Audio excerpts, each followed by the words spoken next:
Man, I'm so bored. There's nothing to do.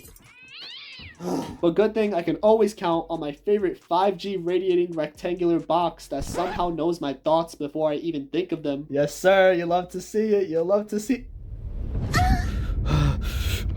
What? I can't control myself. It is time.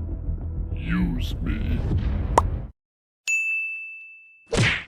Lust, temptation, a sin that millions of people commit and give into every single day. And you may be one of these people and you want to know, how do I actually resist temptation? How do I break this lustful cycle? How do I actually break free from this addiction? Well, in today's video, we're going to be going over that. Now, I'm going to be bringing God into this. Now, you may be saying, motives, what does this have to do with God? If there is a God, why is he letting me be tempted by this temptation? And if he's so powerful, why doesn't he actually deliver me from this sin? Well, in the Bible, it literally says that God is not tempted by evil, nor will he tempt you. So basically, this means that God, he isn't the one actually behind these thirst traps that you see online. It's actually the devil himself. It's actually Satan himself literally provoking these people because he sees that these people can make money from doing this. He found a way, bro.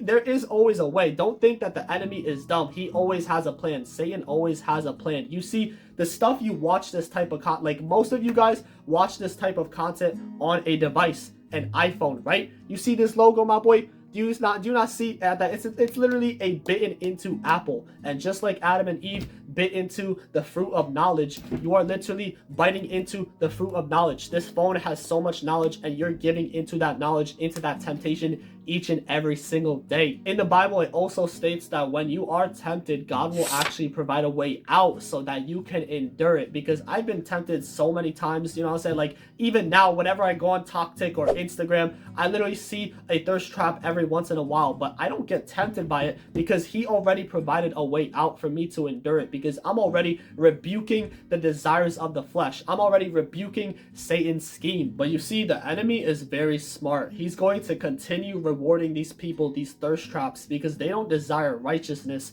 They actually desire worldly things like money, clout, and fame. And the enemy is going to continue rewarding them because they are pleasing the desires of their flesh. And not only doing so, they are also provoking others like you to please your own desires and your own flesh. It's almost like a virus that just keeps on spreading. And the only way to stop it is by rebuking it. Because if your right eye causes you to sin, you shall gouge it out. And if your right hand causes you to sin by going, oh, you shall cut it off. Okay, so you fell into this sin. You fell into this lust. How do you actually get rid of it? Well, you gotta realize first that this thing is a bad thing. What you're doing is not a good thing. You shall not continue doing this thing from this point on, because even the people, the leaders of these companies like OF and the Hub, they even know that this thing that you're doing is bad, but they're making money off of it. They're making money off of people like you that constantly keep watching these videos. And I don't know about you guys, but you don't have to be a follower of Christ. You don't have to be religious to know that this thing that you're doing is a bad thing. Now, since this is a bad thing, what do we normally do when we do something we're not supposed to do and we know we're not supposed to do it? We apologize. And basically, that's repenting. You see, when we repent,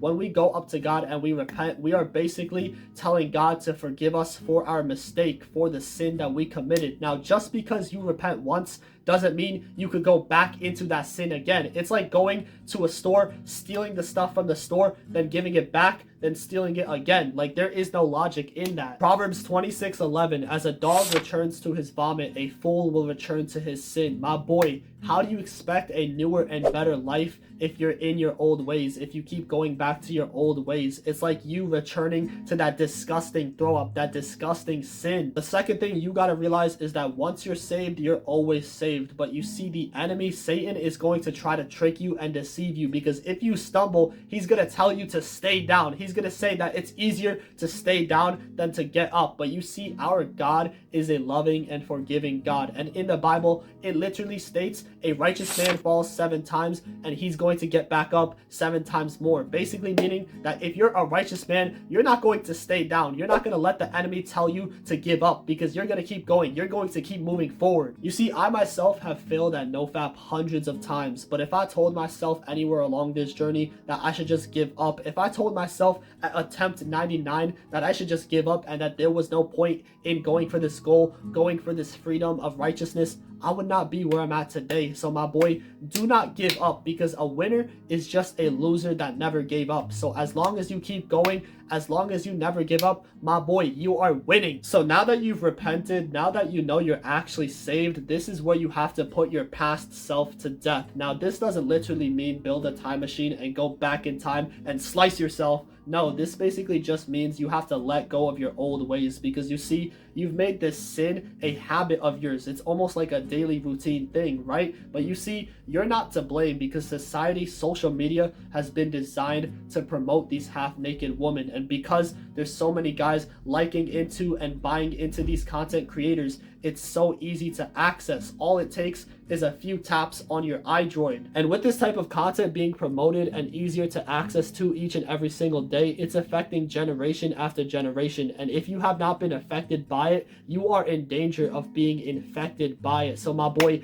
break the cycle. Do whatever it takes. Uninstall these apps. If you really have to, go on a dopamine detox. Do whatever it takes to resist this lust. My boy, you have to make it harder to access to. Start actually signing out of accounts. Start setting passwords. Start actually replacing the bad habits with good ones, like reading the Bible, or whenever you get the urge, go for a walk, or maybe even work out. You got to transmute that sexual energy to something positive rather than something negative. Now, if you want to make way more progress into your journey, I suggest you have someone hold you accountable, or actually do this journey with someone else. That way, you guys can both motivate each other. You guys can both hold each other accountable and keep going, because it's going to create this competitive drive and this tension. And the more days you're in, the more tension there's going to be, right? And it's going to be harder to actually break this tension, because both of you guys, say you go a week in without giving into your urges. Now it's going to be like, oh, if I give up right now, I'm going to show to my other friend that I'm weak. I'm going to have to tell him that I'm weak to my own urges. And you see, it's just going to motivate you to keep going, because this is exactly what I did. I went on NoFap. Like, the first time I went on NoFap, I did it with a friend, and we both